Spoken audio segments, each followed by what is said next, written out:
Hello everyone. हम लोगों ने अपनी जो लास्ट पॉलिटी की क्लास थी उसमें बिल्स के बारे में पढ़ा था और वो टॉपिक हमारा कंप्लीट हो चुका था। उसके साथ ही हमने कुछ गवर्नमेंट के फंड्स भी पढ़े थे। अब जो हमारा नया टॉपिक है वो है अबाउट द कोर्ट्स। अब हम आज के टॉपिक में पढ़ेंगे about the supreme court, high court and subordinate courts. ठीक है, तो शुरू करते हैं हम अपना टॉपिक। सबसे पहला टॉपिक है supreme court. Supreme court come into existence on 28 जनवरी 1950। हमारी इंडिया में जो हमारी अब प्रेजेंट वाली सुप्रीम कोर्ट है जो कि दिल्ली में है, ये कब बनी थी? ये 28 जनवरी 1950 में बनी थी। It succeeded federal court of India established in 1935 under government of India act 1935। हम लोग हिस्ट्री में भी पढ़ चुके हैं कि हमारे पास ना एक गवर्नमेंट ऑफ इंडिया एक्ट आया था 1935 में। और अगर आप लोगों को याद हो, हमने पढ़ा था कि उस एक्ट के अंडर ही हमारे इंडिया में फर्स्ट सुप्रीम कोर्ट बनी थी और उसको उस टाइम पर बोला जाता था फेडरल कोर्ट ऑफ इंडिया। ठीक है, अब जो वो फेडरल कोर्ट ऑफ इंडिया थी वो सेटअप हुई थी अंडर द 1935 जो गवर्नमेंट ऑफ इंडिया एक्ट था। वही फेडरल कोर्ट जब हमारा देश आज़ाद हुआ तो वही फेडरल कोर्ट दिल्ली में सेटअप की गई और इसने अपनी वर्किंग स्टार्ट की कब? 28 जनवरी 1950। Article 124 to 147 states jurisdiction of supreme court. जो आर्टिकल हैं 124 से लेके 147 तक, ये हमेशा सुप्रीम कोर्ट की ज्यूरिडिक्शन के बारे में बताते हैं। टोटल जजेस 33। हमारे पास जो सुप्रीम कोर्ट है उसमें टोटल 33 जजेस होते हैं और एक होता है chief justice of India. Chief justice of India कौन होते हैं? जो सुप्रीम कोर्ट के सबसे बड़े जज होते हैं।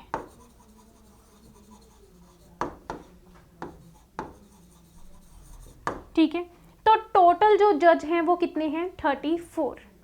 1950 में जो जजेस थे जब सेटअप हुई थी तब सिर्फ 8 ही जज हुआ करते थे। तो टाइम के अकॉर्डिंग जो जजेस का नंबर है वो बढ़ रहा है और जो हमारा पार्लियामेंट है उसके पास ये पावर है कि वो नीड के अकॉर्डिंग टाइम टू टाइम, ठीक है, जो जजेस हैं उनकी स्ट्रेंथ को इंक्रीज कर सकते हैं। सुप्रीम कोर्ट के जो जज हैं उनकी जो क्वालिफिकेशन है वो क्या होनी चाहिए? what should be the qualification of the judge of supreme court? He must be the citizen of India। वो इंडिया के नागरिक होने चाहिए। जज of high court for 5 years। वो 5 साल के लिए किसी ना किसी हाई कोर्ट के जज रहे होने चाहिए। और advocate of high court for 10 years, या फिर वो किसी ना किसी हाई कोर्ट में एडवोकेट रहे होने चाहिए कम से कम 10 साल के पीरियड के लिए। ये और वाली कंडीशन है, या तो वो जज रहे हों हाई कोर्ट के फॉर 5 years या वो एडवोकेट रहे हों for the of high court for 10 years and a distinguished jurist in opinion of president. और वो एक अच्छे ज्यूरिस्ट होने चाहिए जिनको काफ़ी नॉलेज हो प्रेसिडेंट की नज़रों में, वो एक अच्छे जज होने चाहिए। अपॉइंटमेंट, जो प्रेसिडेंट हैं उनकी अपॉइंटमेंट जो सुप्रीम कोर्ट के जज हैं उनकी अपॉइंटमेंट कैसे होती है? Bye the president. इनको जो अपॉइंट करते हैं वो प्रेसिडेंट करते हैं। CGI is appointed by president after consulting other judges of Supreme Court and vice versa। CGI means Chief Justice of India। CGI means Chief Justice of India। जो chief justice होते हैं India के, इनको president appoint करते हैं supreme court के बाकी जजेस से कंसल्ट करके। और जब दूसरे जजेस अपॉइंट करने होते हैं तो उनको कौन अपॉइंट करता है? प्रेसिडेंट ही करते हैं सुप्रीम कोर्ट के जो चीफ जस्टिस होते हैं उनसे कंसल्ट करके। From 1950 to 1973 a practice has been to appoint a senior most जज of supreme court as CGI। 1950 से लेके 1973 तक ये एक ऐसी प्रैक्टिस थी कि जो उम्र में सबसे बड़े पर्सन होंगे, ठीक है, सुप्रीम कोर्ट में, उनको चीफ जस्टिस ऑफ इंडिया जो था वो अपॉइंट कर दिया जाता था। Appointment was done by collegium system, और जो जजेस को अपॉइंट किया जाता था वो किया जाता था through the collegium system. Chief justice of India head and 4 senior most जजेस of supreme court, they decide appointment and transfer of जजेस ऑफ हाई कोर्ट। जो ये कोलिजियम सिस्टम था, इसमें क्या था कि जो चीफ जस्टिस होंगे वो तो इस कोलिजियम सिस्टम के क्या होंगे, हेड होंगे, और इसमें 4 और सीनियर जजेस सुप्रीम कोर्ट के बिठाए जाएंगे। ये लोग ये भी डिसाइड करते थे कि हाई कोर्ट के जजेस को कैसे ट्रांसफ़र करना है और किसकी अपॉइंटमेंट कैसे होगी। उसके बाद बाय द 99th अमेंडमेंट हुई थी। Judicial appointment commission bill 2013 has been passed by the parliament. 2013 में एक जुडिशियल अपॉइंटमेंट कमीशन बिल जो था वो पास किया गया पार्लियामेंट में। इट रिजेक्ट्स कोलिजियम सिस्टम, इसने ना कोलिजियम सिस्टम को रिजेक्ट कर दिया कि अब ये सिस्टम नहीं यूज होगा जजेस को अपॉइंट करने के लिए, and passed national judicial appointment commission, और इन्होंने नेशनल जुडिशियल अपॉइंटमेंट कमीशन को पास किया, जिसमें क्या था, चीफ जस्टिस ऑफ इंडिया होंगे, जिसमें कौन बैठेगा, मतलब एक कमेटी बैठेगी जब भी कोई जज अपॉइंट करना होगा सुप्रीम कोर्ट में, जिसमें चीफ जस्टिस ऑफ इंडिया होंगे, 2 और जजेस होंगे सुप्रीम कोर्ट के, यूनियन मिनिस्ट्री होंगे, जो लॉ वाले यूनियन मिनिस्टर होंगे, 2 एमिनेंट पर्सन्स होंगे। एमिनेंट पर्सन्स होते हैं जो एक्सपीरियंस जो होते हैं अपनी फील्ड में। ये जो एमिनेंट पर्सन्स होंगे ये प्राइम मिनिस्टर नॉमिनेट करेंगे, इनको नॉमिनेट करेंगे प्राइम मिनिस्टर। ये कौन होंगे, ये तो एक कोई पुराने retired chief justice of India होंगे, और जो अपोजिशन के मेंबर होंगे, ठीक है, लोकसभा में, उनमें से कोई एक लीडर जो होगा वो चुन लिया जाएगा। तो ये सारे लोग मिलते हैं, बैठते हैं किसमें, नेशनल जुडिशियल अपॉइंटमेंट कमीशन में, और सेलेक्ट करते हैं कि कौन सा जो पर्सन होगा वो इंडिया के जज होने के लायक है, सुप्रीम कोर्ट के जज होने के लायक है, और उसको चूज करके फिर वो क्या कर देते हैं, अपॉइंट करते हैं। अपॉइंट करता कौन है, वो प्रेसिडेंट करते हैं। Oath done by parliament, if oath done by president, यहाँ पर जो ओथ है वो प्रेसिडेंट देते हैं, अगर वो नहीं प्रेजेंट है तो प्रेसिडेंट के द्वारा कोई और जो पर्सन है वो अपॉइंट कर दिया जाता है। जो इनकी टेन्योर होगी वो होगी टिल द एज ऑफ 65। अगर एक बार मतलब जो पर्सन अपॉइंट हो जाते हैं एज द जज ऑफ सुप्रीम कोर्ट, तो वो 65 की एज तक जो जज रहेंगे सुप्रीम कोर्ट के, उसके बाद वो क्या हो जाएंगे, रिटायर्ड हो जाएंगे। He can resign from office by writing to president। ये अपनी पदवी से रिजाइन भी दे सकते हैं, एक रेजिग्नेशन लेटर लिख करके देंगे, किसको, प्रेसिडेंट को। He can also be removed by president or recommendation of parliament removal of Supreme Court judge। इनको प्रेसिडेंट के द्वारा रिमूव भी किया जा सकता है अगर किसी सुप्रीम कोर्ट के जज पर कोई ब्लेम लगा है, ठीक है, या कोई मतलब उन पर कोई मुकदमा चला है, तो पार्लियामेंट में जो लोकसभा और राज्यसभा हैं उनकी इम्पीचमेंट जो है वो स्टार्ट कर देंगे और उनको उनकी पोजीशन से क्या कर देंगे, रिमूव कर देंगे।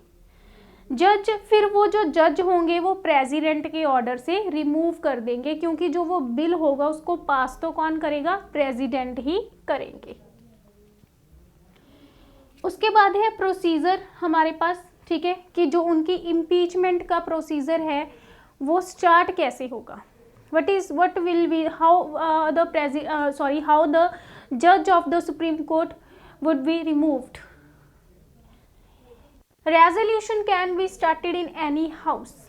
जो उनको रिमूव करने का रेजोल्यूशन होगा वो किसी भी हाउस में स्टार्ट हो सकता है, आइदर इन द लोकसभा और इन द राज्यसभा.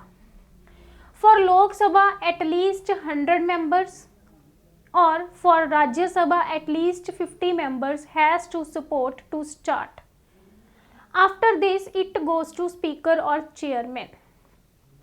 इसमें क्या है कि अगर तो उन जो सुप्रीम कोर्ट के जज हैं उनको रिमूव करने का जो प्रोसेस है अगर तो लोकसभा में स्टार्ट हो रहा है तो जो बिल स्टार्ट करना होगा जब तो कम से कम 100 मेंबर्स सहमत होने चाहिए सिर्फ स्टार्ट करने के लिए.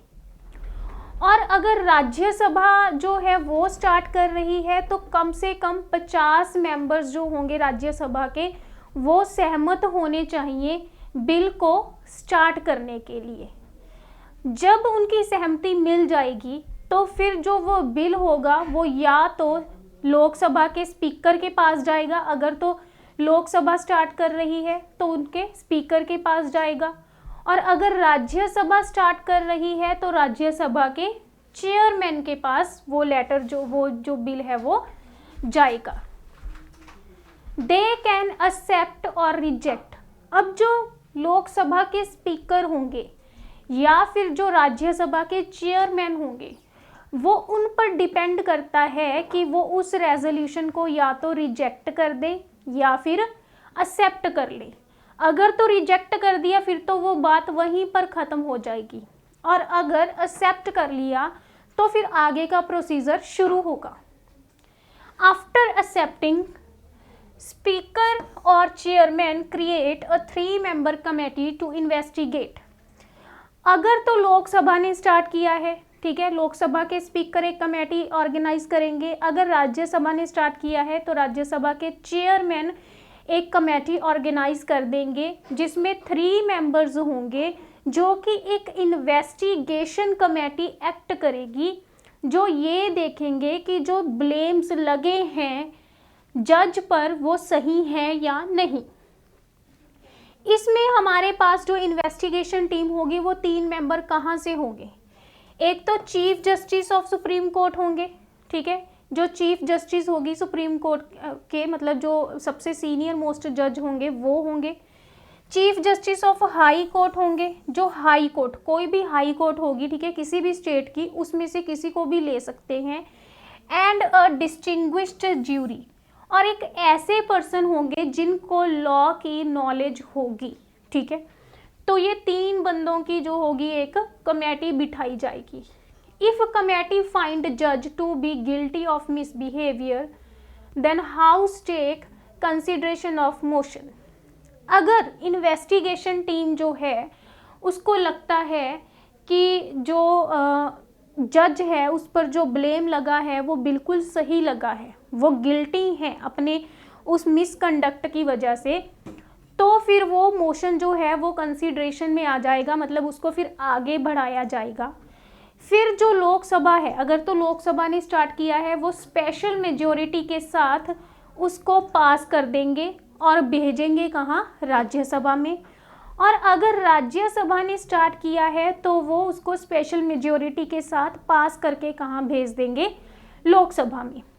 फिर जो अपोजिट हाउस होगा, मतलब कि जो सेकंड हाउस होगा, फिर वो भी उसको स्पेशल मेजॉरिटी के साथ पास कर देंगे, और वो जो बिल होगा या रेजोल्यूशन होगा वो जाएगा प्रेसिडेंट के पास. फिर प्रेसिडेंट उसको साइन करेंगे और उनके साइन के बाद जो जज होगा उसको उसकी पदवी से उतार दिया जाएगा. After motion is passed by each house by special majority. दोनों हाउस स्पेशल मेजॉरिटी से पास करेंगे. द जज इज रिमूव्ड. और यहाँ पे एक और चीज है कि इम्पीच हो गया जज, ठीक है. अगर जज 65 ईयर्स के बाद रिटायर हो जाता है तो क्या सुप्रीम कोर्ट के जो जज हैं वो किसी और फिर वो बाद में रिटायर होने के बाद काम कर सकते हैं? नहीं। जो सुप्रीम कोर्ट के जज हैं रिटायर होने के बाद किसी भी हाई कोर्ट में एज अ एडवोकेट या कहीं पर भी काम नहीं कर सकते। ये इम्पॉर्टेंट पॉइंट है। नेक्स्ट उसके बाद है high court. It is below supreme court. जो हाई कोर्ट है ये सुप्रीम कोर्ट से नीचे की कोर्ट होती है। And occupies high judicial administration of state. और जो हाई कोर्ट होती है वो किसी भी स्टेट की हाईएस्ट जुडिशियल एडमिनिस्ट्रेशन होती है। जो आर्टिकल है 214 से लेकर के 231 तक इन पार्ट 6 के जो आर्टिकल हैं 214 से लेकर 231 तक वो हाई कोर्ट की ज्यूरिडिक्शन के साथ डील करते हैं। अलग अलग आर्टिकल्स बताते हैं कि कैसे जजेस अपॉइंट होंगे, उनकी क्वालिफिकेशन क्या होगी, क्या क्या फीचर्स होते हैं हाई कोर्ट के, अगर जज करप्ट है तो उसको कौन रिमूव करेगा, कैसे करेगा, and so on. High court originated in India in 1862 at Kolkata, Bombay and Madras. अगर आप लोगों को याद हो, जब हमने गवर्नर जनरल्स पढ़े थे हिस्ट्री में, तो हमने पढ़ा था कि इंडिया में जो हाई कोर्ट है वो ब्रिटिशर्स के टाइम पर ही सेटअप हो गई थी। और 1862 में इंडिया में 3 हाई कोर्ट्स, एक तो कोलकाता, एक बॉम्बे और एक मद्रास में सेटअप की गई थी।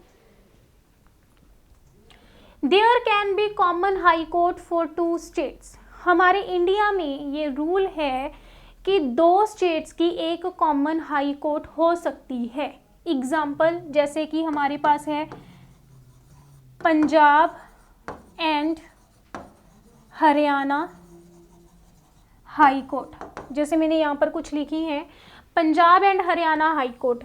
ये जो हाई कोर्ट है चंडीगढ़ में है, ये पंजाब और हरियाणा स्टेट की कॉमन हाई कोर्ट है। मुंबई हाई कोर्ट जो है वो है महाराष्ट्र एंड गोवा के लिए। महाराष्ट्र और गोवा की कॉमन हाई कोर्ट है, that is Mumbai high court. Andhra Pradesh and Telangana high court common थी, लेकिन अभी लेटेस्ट में ही जो तेलंगाना है उनकी अपनी अलग से हाई कोर्ट बन गई है। उनकी एक अलग से हाई कोर्ट बन गई है। जो गुवाहाटी हाई कोर्ट है, ये कॉमन हाई कोर्ट है किस किस की? कुछ नॉर्थ ईस्ट स्टेट्स की, जो है असम, आंध्र प्रदेश, नागालैंड, मिजोरम। असम,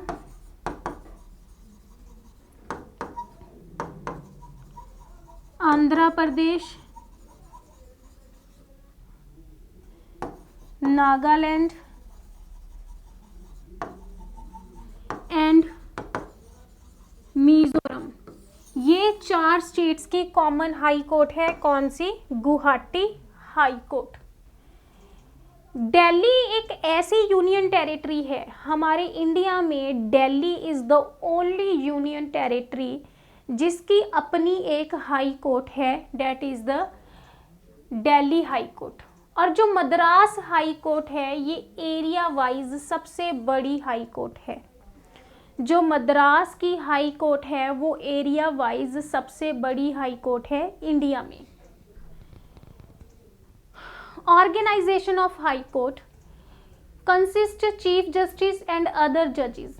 जो प्रेसिडेंट हैं वो बताते हैं कि हमारा जो हाई कोर्ट है उसमें एक तो चीफ जस्टिस होंगे और कुछ अलग और जजेस होंगे।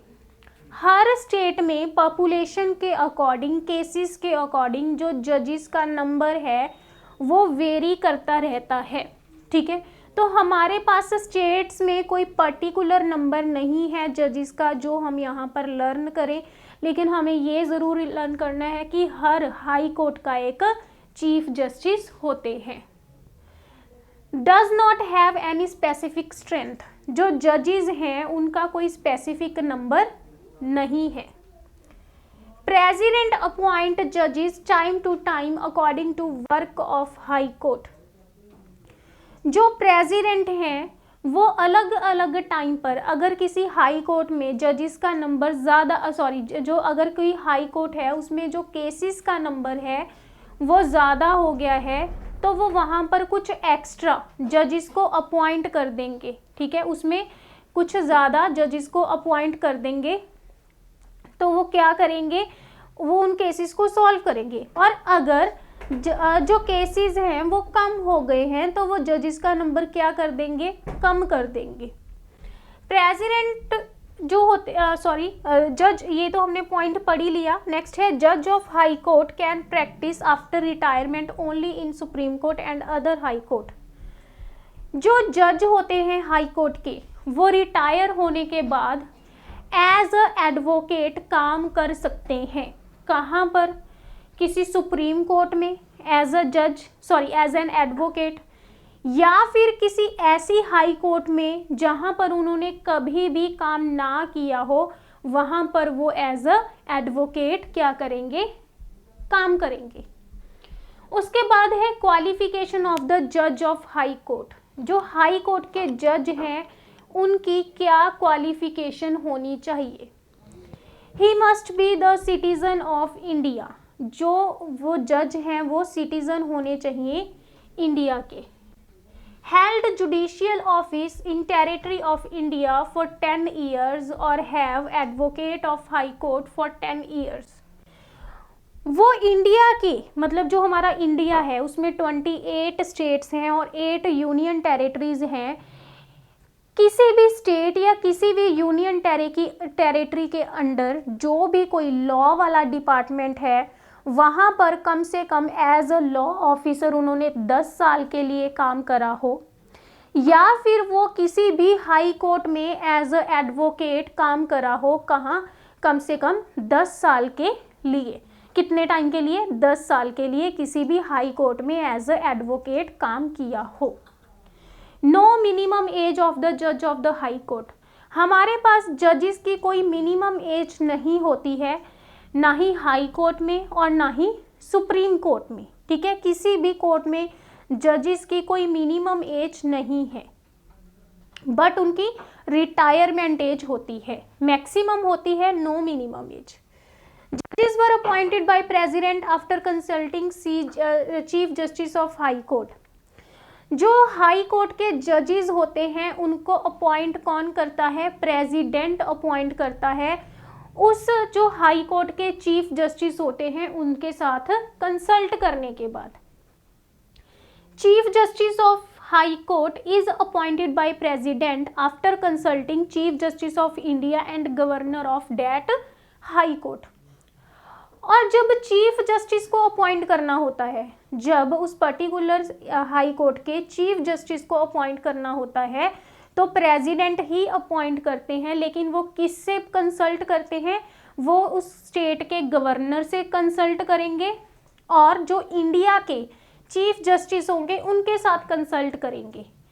लेकिन जब हमने सुप्रीम कोर्ट पढ़ा था तो हमने पढ़ा था कि जब chief justice of India appoint होंगे तो वो सुप्रीम कोर्ट के बाकी जजेस से कंसल्ट करेंगे, और जब सुप्रीम कोर्ट के दूसरे जजेस अपॉइंट होंगे तो वो चीफ जस्टिस ऑफ इंडिया से कंसल्ट करेंगे।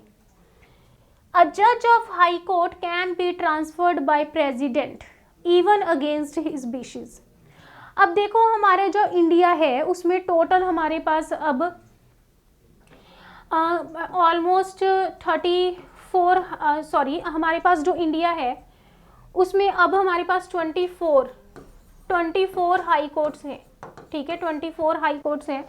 अगर हम बात करें इन 24 हाई कोर्ट्स की, तो जो जज है वो किसी भी हाई कोर्ट में से किसी दूसरी हाई कोर्ट में ट्रांसफ़र हो सकते हैं, और इस चीज़ में जज की कोई मर्जी नहीं होती है, सारी मर्जी प्रेसिडेंट की ही होती है।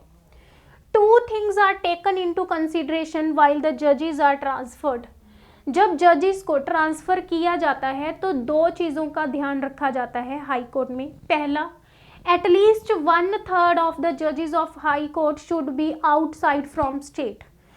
जैसे हम बोलें कि अगर कोई Punjab and Haryana high court है तो उसमें जितने भी जजेस होंगे, लेट 60 जजेस हैं, तो उसमें जो 1/3 यानी कि जो 20 जजेस होंगे वो आउटसाइड से होंगे, पंजाब एंड हरियाणा से। ये इसलिए होता है कि जो करप्शन ना हो जाए। अब जैसे अगर तो कोई जज पंजाब या हरियाणा से होगा तो आप लोगों को पता है कि इंडिया के लोग कितने इंटेलिजेंट है ना, कहीं ना कहीं से उनको जाकर के रिश्वत दे देते हैं कि हमारा केस ऐसे कर दो वैसे कर दो। अगर वो आउट ऑफ स्टेट होंगे, पंजाब और हरियाणा से नहीं होंगे, तो वो क्या होगा, उनके लिए उनको अप्रोच करना मुश्किल होगा लोगों के लिए, और जब तक वो उनको अप्रोच करते हैं इतने में उनकी ट्रांसफ़र कर दी जाती है। तो बेसिकली करप्शन ना हो इस चीज़ को नज़रिए में रखते हुए जो 1/3 जजेस होते हैं किसी भी स्टेट के हाई कोर्ट के, वो होते हैं आउट ऑफ स्टेट। दूसरा क्या पॉइंट ध्यान में रखा जाता है, इफ एनी रिलेटिव ऑफ जज इज ऑल्सो अ जज then high court will be then the जज of the high court will be transferred. ये है इसका मतलब कि कोई भी दो रिश्तेदार जज एक ही हाई कोर्ट में नहीं होंगे। कई बार होता है ना कि लेट कोई रिलेटिव्स हैं, कोई कजन्स हैं या कुछ भी है ना, दोनों जज हैं। जैसे हम देखते हैं कि डॉक्टर फैमिली सारे डॉक्टर होते हैं, तो ऐसे भी हो जाता है कि कोई फैमिली में सारे जज हैं, तो दो जनों को जो जानते हैं एक दूसरे को, रिलेटिव हैं वो, ठीक है, तो उनको सेम कोर्ट में नहीं रखा जाता। तो ट्रांसफ़र करते वक्त ये चीज़ें भी ध्यान में रखी जाती हैं। जो ओथ है वो गवर्नर के द्वारा दिलवाई जाती है। जो हाई कोर्ट के जज होते हैं उनको जो ओथ दिलवाई जाती है वो गवर्नर के द्वारा दिलवाई जाती है।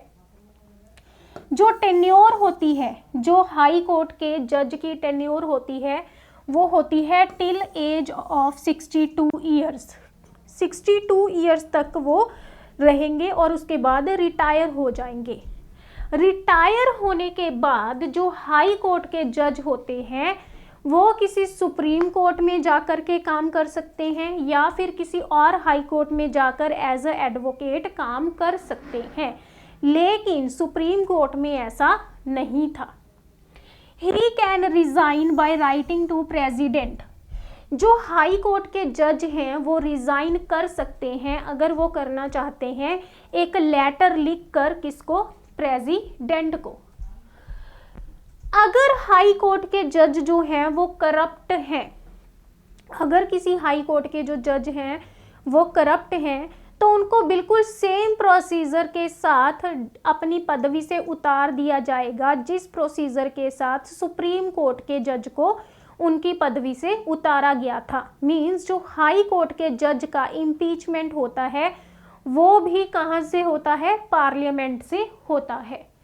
जज of high court is removed by the orders of high court. Basically यहाँ पर क्या है, जो हाई कोर्ट के जज होते हैं ना उनको जो रिमूव करते हैं वो तो प्रेसिडेंट ही करते हैं, लेकिन पहले हाई कोर्ट में ही ऐसे शुरू हो जाता है कि हाँ जी ये बंदा करप्ट है, इनको उनकी पदवी से उतारना चाहिए।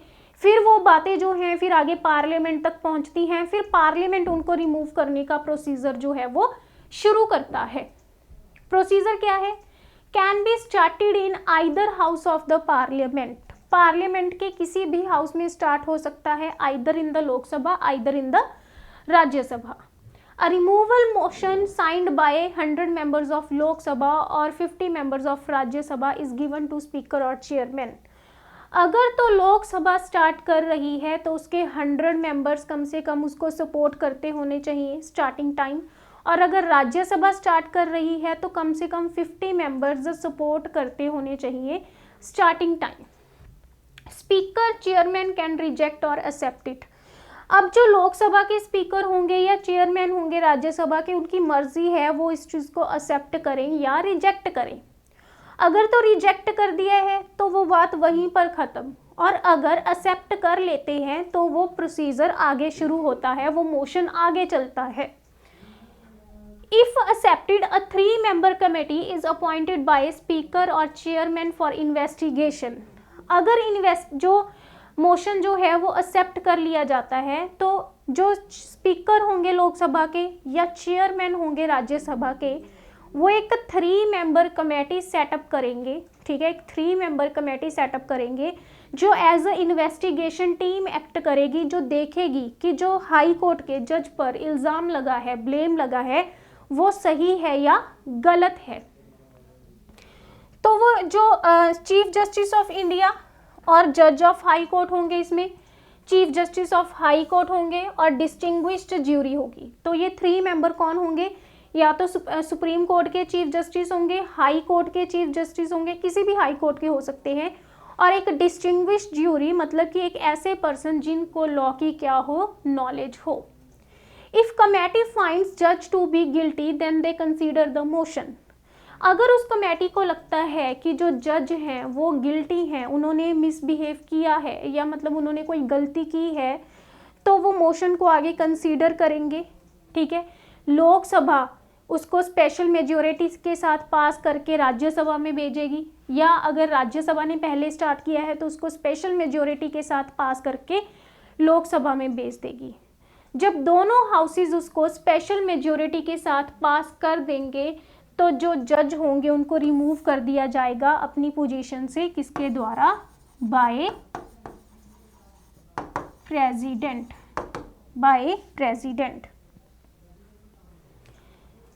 उसके बाद जो हमारे पास अगला टॉपिक है, देखो अब हमने सुप्रीम कोर्ट पढ़ा, हाई कोर्ट पढ़ा, उसके बाद आ जाती हैं हमारे पास सबऑर्डिनेट कोर्ट्स जो कि डिस्ट्रिक्ट लेवल पर होती हैं। इनको हमने इतना ज़्यादा डिटेल में नहीं पढ़ना, बस 2 या 3 पॉइंट्स ही पढ़ेंगे इनके बारे में, क्योंकि इन पर इतना क्वेश्चन नहीं बनता है।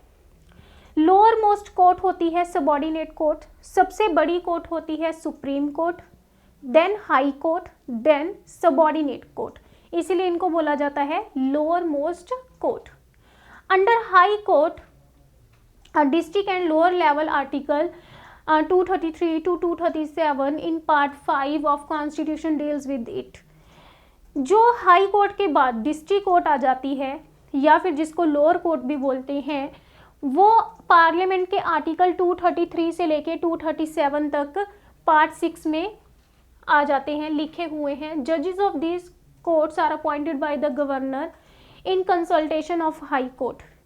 जो डिस्ट्रिक्ट कोर्ट्स के जजेस होते हैं या लोअर कोर्ट्स के जजेस होते हैं, उनको उस स्टेट के गवर्नर अपॉइंट करते हैं, किसके साथ कंसल्ट करके, जो उस स्टेट की हाई कोर्ट होती है उसके जजेस के साथ कंसल्ट करके।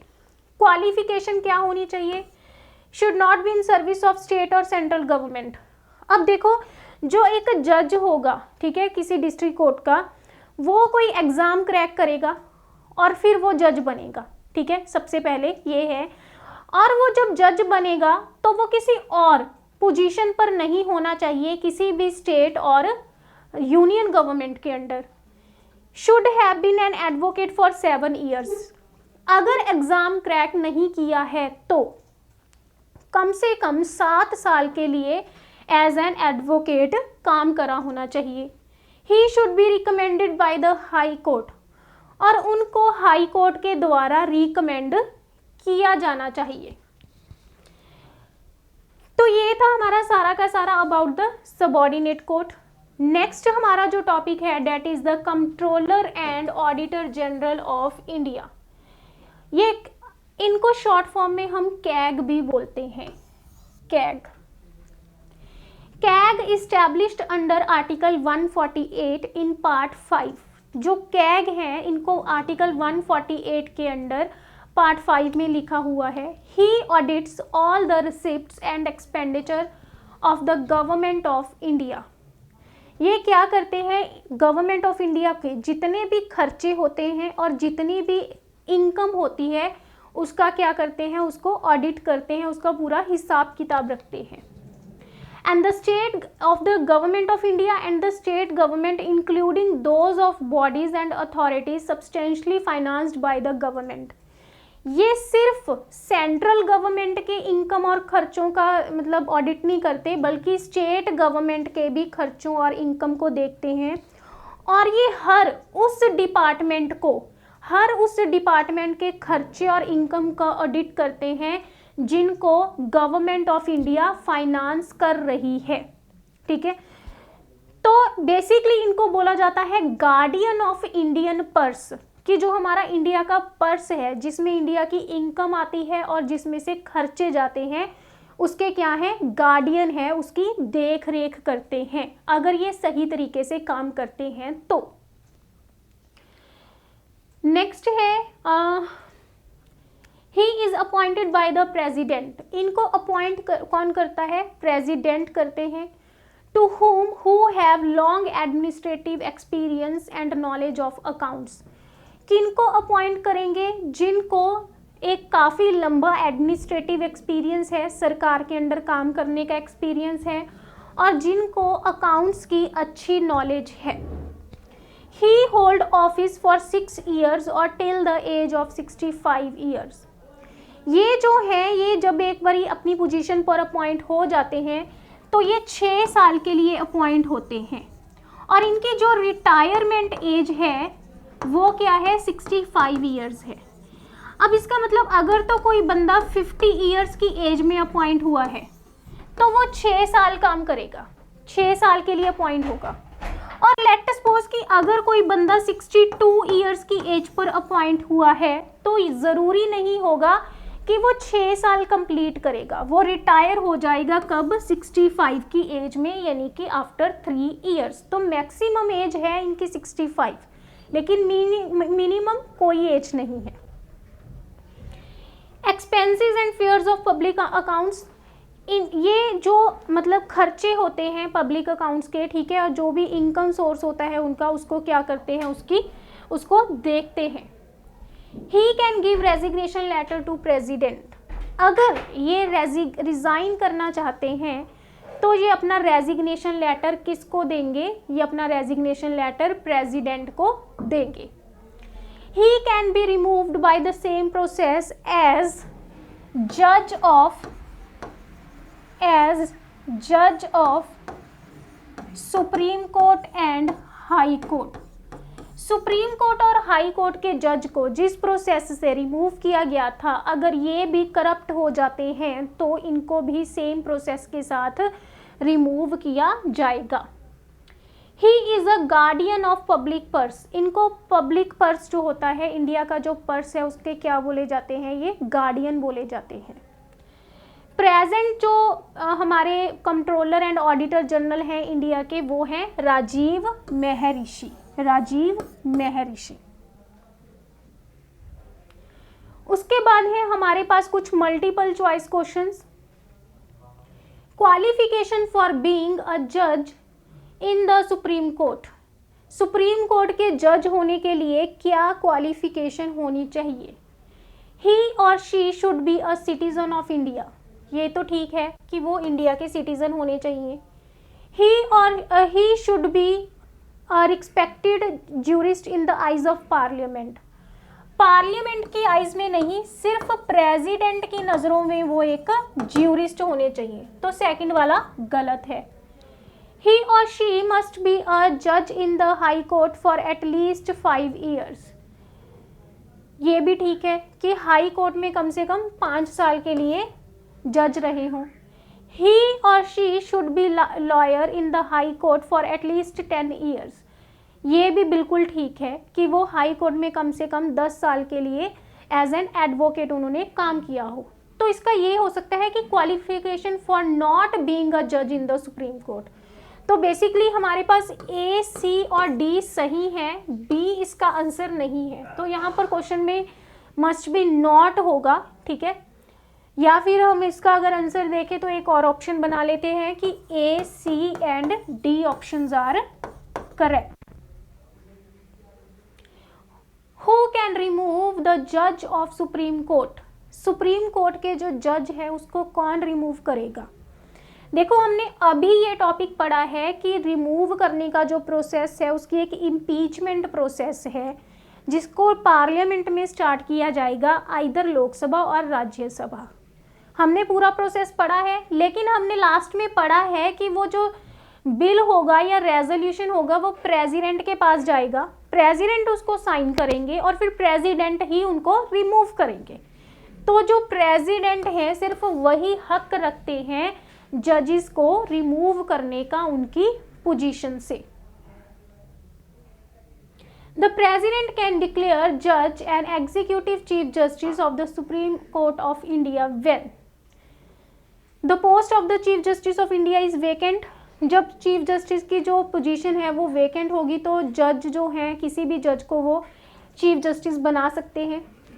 Chief justice of India is temporarily absent, अगर वो बीमार हो गए हैं, अपनी मतलब ऑफिस नहीं आ पा रहे, काम नहीं कर पा रहे और कोई अर्जेंट चीज़ें हैं जो करनी है, ठीक है, तो जो प्रेसिडेंट होंगे वो किसी और पर्सन को क्या बना देंगे, टेम्परेरी पीरियड के लिए चीफ जस्टिस बना सकते हैं, ये भी ठीक है। Chief justice of India is unable to discharge his obligations, जो चीफ जस्टिस ऑफ इंडिया है उन पर कोई इल्ज़ाम लगे हैं और वो अब ऑफिस में नहीं है, तो हर केस में ऑल ऑफ द अबव जो प्रेसिडेंट हैं वो किसी और जज को क्या बना सकते हैं, चीफ जस्टिस बना सकते हैं। Which of the following article states about the establishment of supreme court, इनमें से कौन सा आर्टिकल है जो सुप्रीम कोर्ट की इस्टेब्लिशमेंट के साथ डील करता है, आर्टिकल 124, आर्टिकल 124। जो आर्टिकल 124 है ये हमें बताता है कि इंडिया में सुप्रीम कोर्ट है और होनी चाहिए, जो सबसे बड़ी कोर्ट होती है। Which of the following is the latest high court in India, यहाँ पर बेसिकली आंसर नहीं है, तो वो है तेलंगाना हाई कोर्ट। जो तेलंगाना है ये बेसिकली ना, जो तेलंगाना स्टेट है या तेलंगाना स्टेट है ये 2014 में बनी थी, ये कार्व्ड आउट हुई थी फ्रॉम आंध्र प्रदेश में से निकली थी, ठीक है। तो 2014 में से जब ये निकली थी तो जो आंध्र प्रदेश जो थी वहाँ पर अमरावती में जो हाई कोर्ट थी, अमरावती हाई कोर्ट, तो ये कंबाइंडली काम कर रही थी किसके लिए, Andhra Pradesh and Telangana high court के लिए। तो 2019 में बेसिकली क्या हुआ कि तेलंगाना जो है इनके लिए एक नई हाई कोर्ट बना दी। बेसिकली क्या हुआ था ना, जो तेलंगाना था उनको अमरावती वाली हाई कोर्ट दे दी गई और आंध्र प्रदेश को एक नई हाई कोर्ट बना करके दी गई, लेकिन हम यहाँ पर बोलेंगे कि तेलंगाना हाई कोर्ट जो है वो नई हाई कोर्ट है। Which of the following statements is not true, इनमें से कौन सी स्टेटमेंट जो है वो ट्रू नहीं है। The institution of high court in India was first formed in 1862, ये तो ठीक है, हमने आज ही पढ़ा है कि जो हाई कोर्ट थी इंडिया में वो पहले 1862 में बनी थी। कौन कौन सी जगह पर, कोलकाता, बॉम्बे एंड मद्रास में। आर्टिकल 212 से लेके 231 तक of the Indian constitution envisages about the powers of the high court. Only Delhi is the UT which has its own high court. Only parliament determines the number of जजेस इन द हाई कोर्ट। जो D है ये हमारे पास गलत है, जो parliament है, parliament नहीं, यहाँ पर जो प्रेसिडेंट हैं वो डिटरमाइन करते हैं कि हाई कोर्ट में कितने जजेस होंगे, ठीक है। टाइम टू टाइम नीड के अकॉर्डिंग वो जजेस का जो नंबर है वो कम ज़्यादा करते रहते हैं। Who does not participate in the appointment of the high court judges, इनमें से कौन है जो हाई कोर्ट के जजेस की अपॉइंटमेंट में पार्टिसिपेट नहीं करता। गवर्नर ऑफ स्टेट करते हैं, गवर्नर ऑफ स्टेट से कंसल्ट किया जाता है। चीफ मिनिस्टर्स ऑफ स्टेट, हमने पूरा हाई कोर्ट वाला टॉपिक पढ़ लिया लेकिन हमने कहीं पे भी चीफ मिनिस्टर नहीं देखा, तो ये इसका आंसर है, ठीक है। जो चीफ मिनिस्टर्स होते हैं वो नहीं कोई रोल प्ले करते in the appointment of the जजेस of high court. Chief justice of high court of the respective state, ये भी ठीक है कि जो चीफ जस्टिस होते हैं उस पर्टिकुलर स्टेट के, उनके साथ प्रेसिडेंट कंसल्ट करते हैं अपॉइंटमेंट में। प्रेसिडेंट ऑफ इंडिया, ये भी ठीक है। तो ये तीनों तो करते हैं लेकिन चीफ मिनिस्टर जो होते हैं स्टेट के वो पार्टिसिपेट नहीं करते। Which of the following statements is not true, इनमें से कौन सी स्टेटमेंट है जो ट्रू नहीं है। The governor administers the high court जज, जो गवर्नर है वो हाई कोर्ट के जज को एडमिनिस्टर करते हैं। द जज of the high court submits his resignation letter to the chief justice of the same court. A person can remain a जज in the high court up to the age of 62 years. No high court जज has been impeached so far.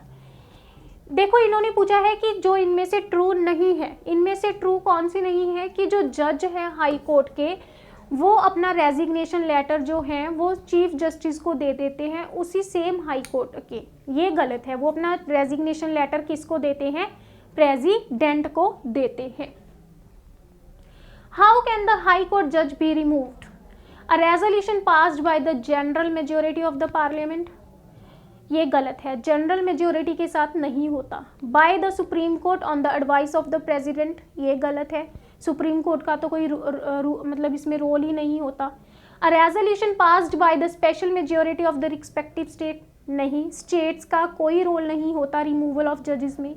A resolution passed by the parliament with the special majority, special majority के साथ resolution pass करना पड़ता है parliament में, ये बिल्कुल ठीक है।